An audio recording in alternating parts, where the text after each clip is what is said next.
Parole à notre évêque sur RCF Limousin, bonjour à toutes et à tous.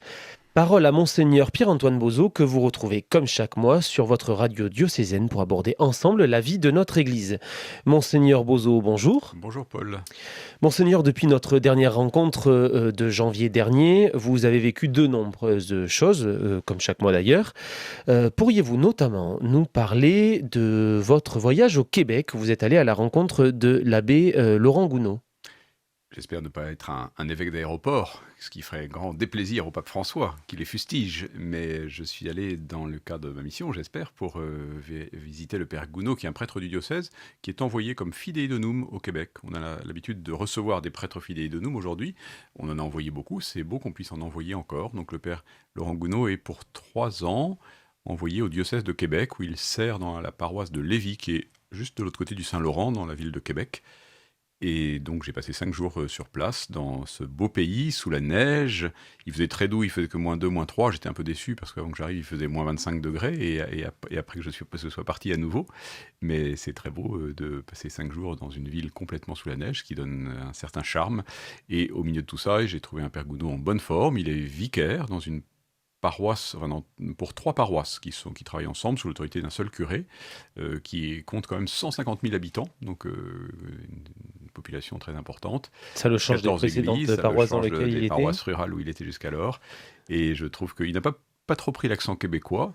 Enfin, là-bas, il paraît qu'il faut faire très attention de ne pas dire que c'est l'accent québécois, c'est nous qui avons un accent, mais en tout cas, il ne parle pas trop le québécois, et cependant, il est très bien inculturé, ça se passe bien, les gens ont l'air très heureux de l'accueillir, et lui, il a l'air comme un poisson dans l'eau, au milieu de cette vaste paroisse qui compte 14 églises, dans lesquelles il sert avec un ministère qui ressemble un petit peu à ce que exerce un vicaire en France, mais c'est une culture un petit peu différente, et c'est toujours très riche de découvrir une culture d'une autre église.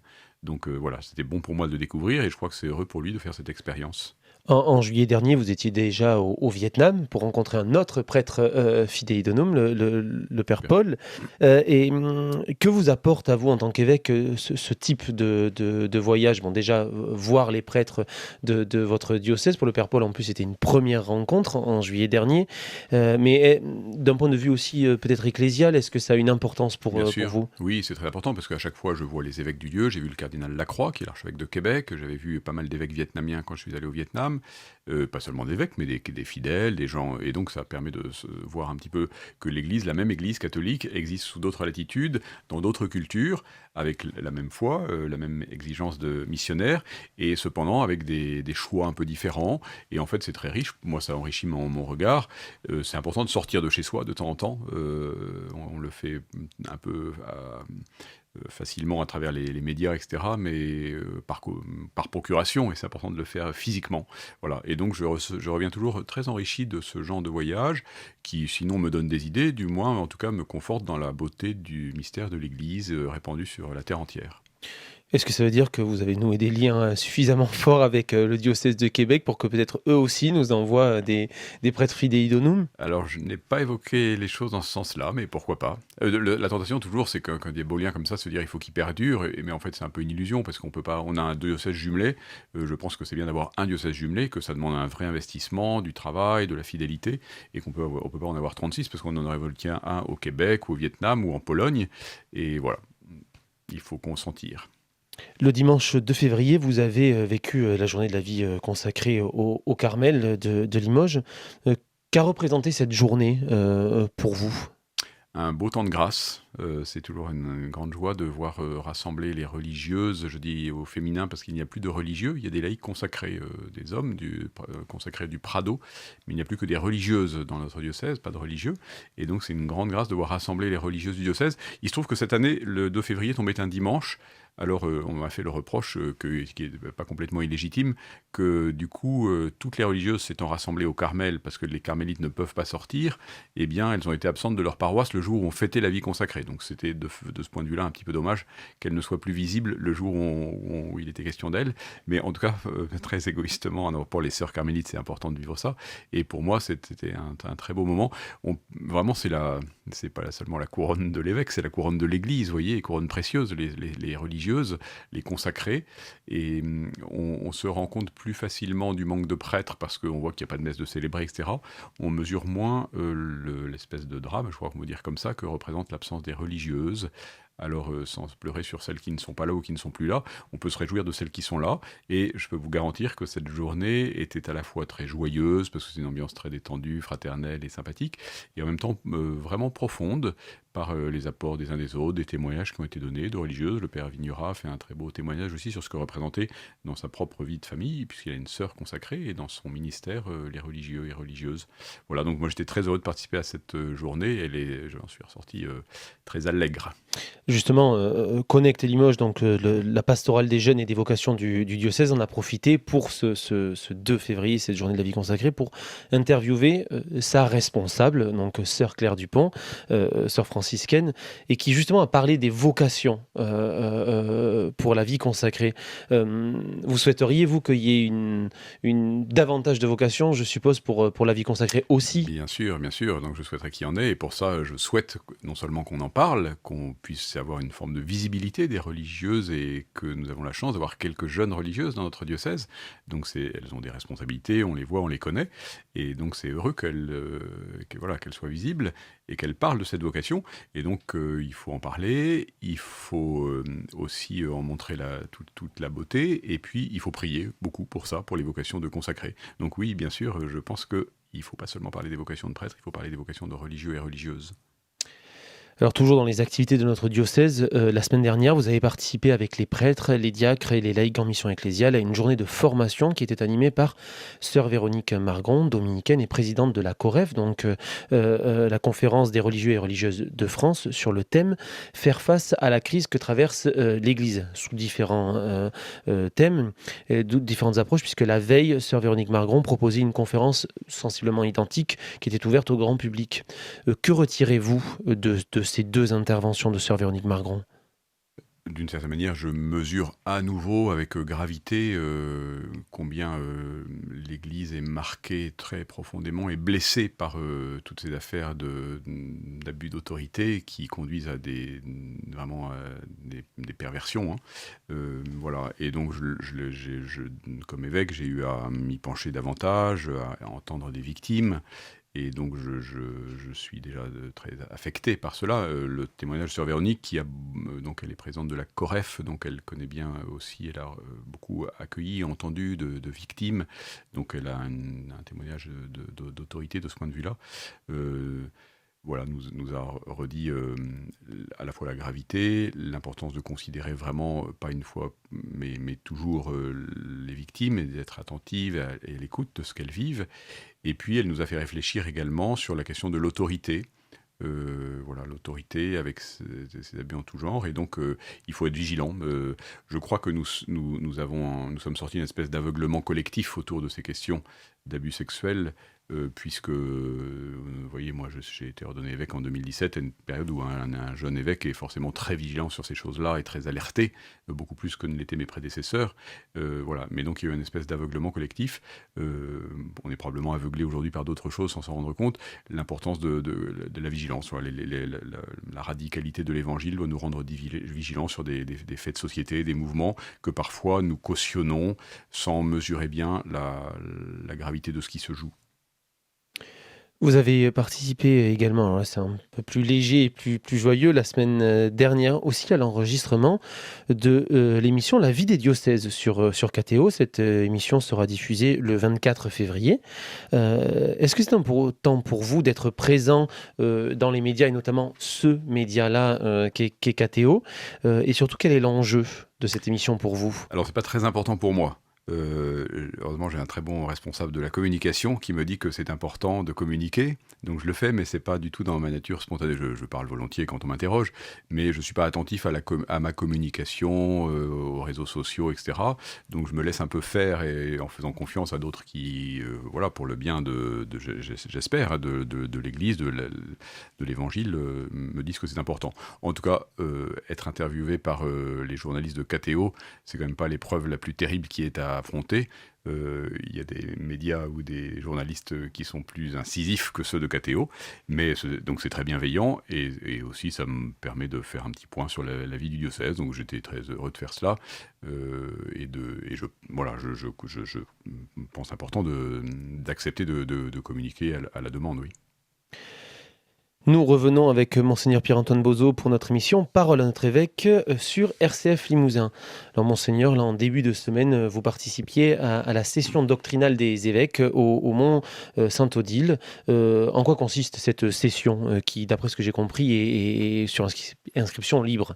Elle est organisée une fois par an par la commission doctrinale de la Conférence des évêques de France, et elle est une occasion pour les évêques de continuer de se former. Les évêques enseignent beaucoup, parlent beaucoup, et donc il faut qu'ils soignent aussi leur enseignement. Cette année, le thème de la session, c'était la sainteté de l'Église, avec comme intervenant principal le révérend père de la Soujole, Benoît-Dominique de la Soujole, qui est un dominicain qui a écrit les traités de l'Église.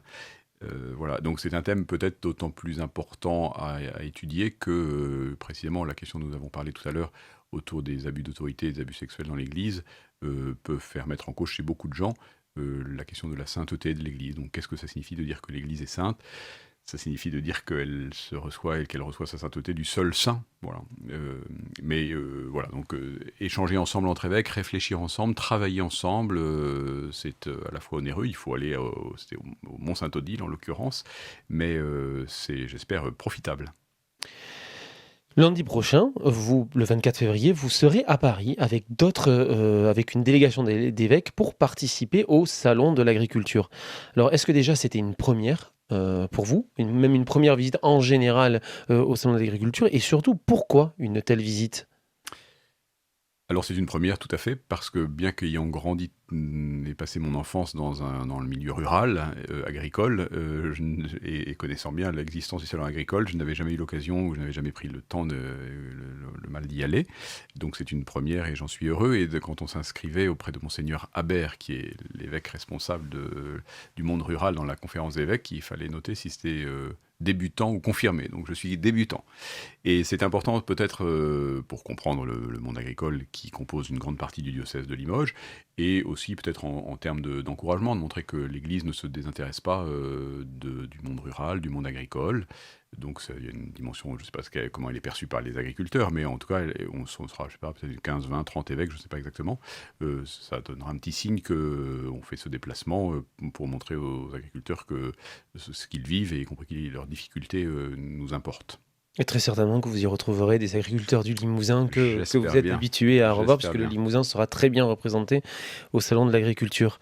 Alors sans aucune transition ni réel rapport, nous serons appelés aux urnes dans un mois, hein, tout juste, pour les élections municipales.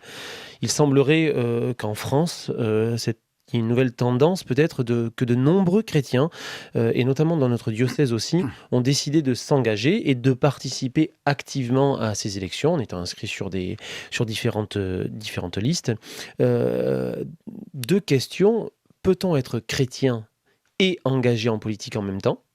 Et plus largement, que peuvent apporter les chrétiens au débat politique et au débat de la vie civile ? Alors bien sûr, on peut être chrétien et engagé en politique, et je me réjouis si vous dites, je ne sais pas ce qu'on a comme moyen pour le constater, mais si vous dites qu'il y a un renouveau de l'engagement des chrétiens en politique, en particulier à l'occasion de ces élections municipales, qui sont des élections de proximité où peut-être ça favorise davantage l'audace de chrétiens pour s'engager. En tout cas, de fait, j'ai rencontré déjà plusieurs catholiques du diocèse qui m'ont dit qu'ils se présentaient soit comme tête de liste, soit sur la liste des élections municipales. J'ai même vu, peut-être ça a lieu dans plusieurs lieux, en tout cas une commune où sur deux listes différentes, il y a deux chrétiens très engagés qui sont présents. C'est assez beau, ça dit qu'il n'y a pas un parti chrétien. Il y a eu cette tentation, il y a eu des partis chrétiens démocrates, etc. Il n'y a plus de partis chrétiens, en tout cas chez nous, il y en a Plus en pas tant que tel. vraiment, parce que l'Évangile ne nous donne pas une direction politique précise. C'est interprétant à la lumière de l'Évangile, pour le service du bien commun, qu'on s'engage dans tel ou tel parti. Voilà. Donc oui, c'est possible, heureusement, et je me réjouis que des chrétiens s'engagent en politique. Très égoïstement, de temps en temps, on se dit aïe aïe aïe, tous ceux qui s'engagent pour les municipales, qui vont devenir maires, ils seront plus disponibles pour le service de la catéchèse et de l'aumônerie, etc. Mais c'est c'est pas un vrai problème, c'est un regard très égoïste sur la situation. Vous savez, le pape Benoît XVI, je crois, disait que l'engagement politique, c'est la plus grande charité, parce que c'est celle qui, justement, prenait l'ampleur la plus grande, puisqu'elle s'adressait au plus grand nombre de gens. Donc c'est essayer de faire du bien pour le plus grand nombre. Alors au niveau communal, c'est au niveau de la commune, mais ça s'étend en plus quand on monte dans les échelons. Mais voilà, j'encourage bien sûr les chrétiens à s'engager en politique. Qu'est-ce qu'apporte le fait d'être chrétien en politique? Normalement, donc la grâce ne supprimant pas la nature, il faut d'abord être un homme ou une femme équilibré, attentif aux autres et avoir des qualités humaines. Ensuite, je pense que la lumière de l'Évangile donne un nécessaire altruisme, une attention aux plus petits, aux plus pauvres, un goût de la vérité, de la recherche du sens, du bien commun, qui ne fait pas forcément de faux en dehors de l'Église, mais qui est comme stimulé vraiment par l'exemple et la suite du Christ. On nous pose régulièrement la question, alors c'est peut-être bien justement à cette occasion-là que vous puissiez répondre. Si un prêtre du diocèse vous disait Monseigneur, je souhaite m'engager sur une liste municipale, où on peut repenser à l'abbé Pierre qui, il y a maintenant très longtemps, avait été élu député. Que dit l'Église par rapport à ça? Est-ce que l'Église, on dit non, c'est pas possible, c'est interdit? Quelle est la position de l'Église par rapport à ça? De fait, elle dit non, c'est pas possible pour les prêtres, parce qu'ils doivent être les prêtres de tous. À partir du moment où ils se présentent sur une liste, c'est clivant, voilà, et puis ils sont les prêtres d'un parti. Voilà.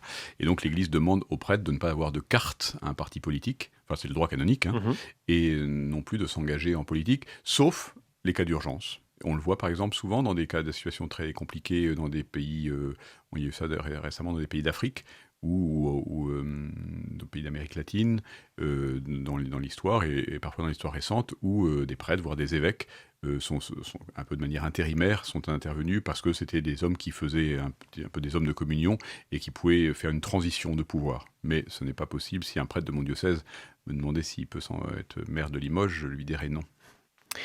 Mercredi prochain, nous entrerons en carême avec le mercredi des cendres. Pourriez-vous nous donner quelques pistes pour bien entrer dans ce temps liturgique qui nous mènera à Pâques? Je vous en donne 3 qui sont absolument pas originales, mais qui sont originelles justement et qui sont toujours aussi valides. Vous les entendrez le mercredi des cendres, c'est prier, jeûner et partager. Il n'y a pas besoin de réinventer le fil à couper le beurre.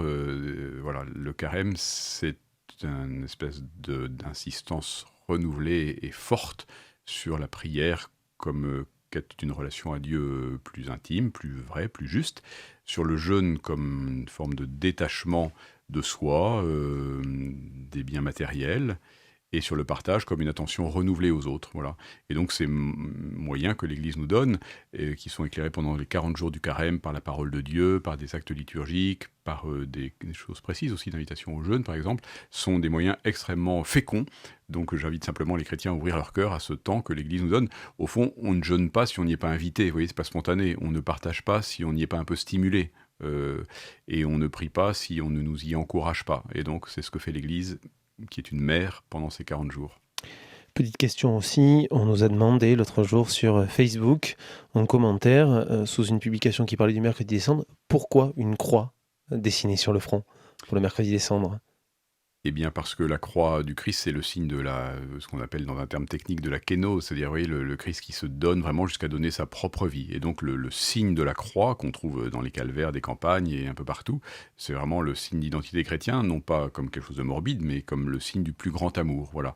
Les cendres, la conversion à laquelle nous sommes appelés, vise à nous aider à un plus grand amour. Et donc être marqué par la croix du Christ, c'est quelque chose de beau. En France, on signe avec les cendres, avec de la cendre sèche. Alors ça disparaît assez vite, même si de temps en temps on garde un petit peu sur le front. Mais j'ai une fois vécu les cendres au Liban, où les cendres sont imbibées d'eau, et du coup on reste marqué pour la journée du signe de la croix. Et donc on repère les chrétiens, c'est quelque chose d'assez beau dans la ville, avec la croix du Christ sur le front. Pour conclure, une fois n'est pas coutume, est-ce que vous auriez une prière ou un extrait d'évangile à nous suggérer pour avancer dans notre vie de foi? J'ai choisi un petit texte de quelqu'un qui n'est pas un père de l'Église, mais que j'aime beaucoup, qui s'appelle Jacques Leuve, qui est un ancien docker, prêtre ouvrier, qui a écrit en particulier un très beau livre qui s'appelle Comme s'il voyait l'invisible. Et je vous lis ce petit extrait. Ça répond aussi à la question que vous me posiez sur qu'est-ce que les chrétiens ont en particulier à apporter en politique. Je cite Jacques Leuve dans Comme s'il voyait l'invisible. Notre vocation, c'est d'être comme les autres, pour le travail, le pain, la nourriture, le vêtement, mais d'être tout autre que celui qui ne connaît pas Dieu. C'est de veiller à n'établir aucune coupure sociologique avec quiconque, mais de savoir reconnaître, accepter avec fierté d'être, par les vertus théologales, différent du monde plus qu'on ne pourra jamais le dire, plus différent que la nuit et le jour, puisque nous sommes éclairés d'une lumière invisible au monde.